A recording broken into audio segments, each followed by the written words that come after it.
तुम्ही पण त्यातल्या एका ज्यांना रात्री 11 नंतर भूक लागते. बऱ्याचशा लोकांना हे नॉर्मल वाटतं. यामध्ये 2 मुद्दे असू शकतात. ए, तुम्हाला रात्री झोपेतून उठून भूक लागतीये आणि तुम्ही खाताय, का तुम्ही जागे आहे आणि रात्री 11 सव्वा 11 नंतर तुम्हाला भूक लागतीये.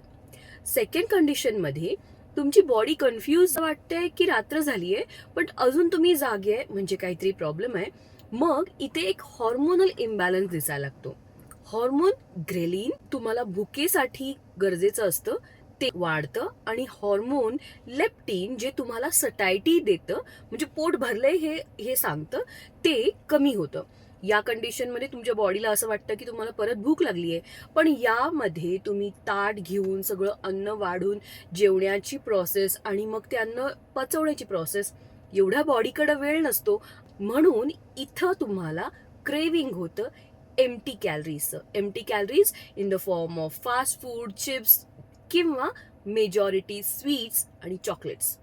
आता जर हे महिन्यातून एखाद्या वेळी होत असेल तर दॅट्स ओके, आपण हे समजू पण शकतो. पण जर हे सातत्यानं होत असेल तर हा एक प्रकारचा हॉर्मोनल इम्बॅलन्स तयार करू शकतो.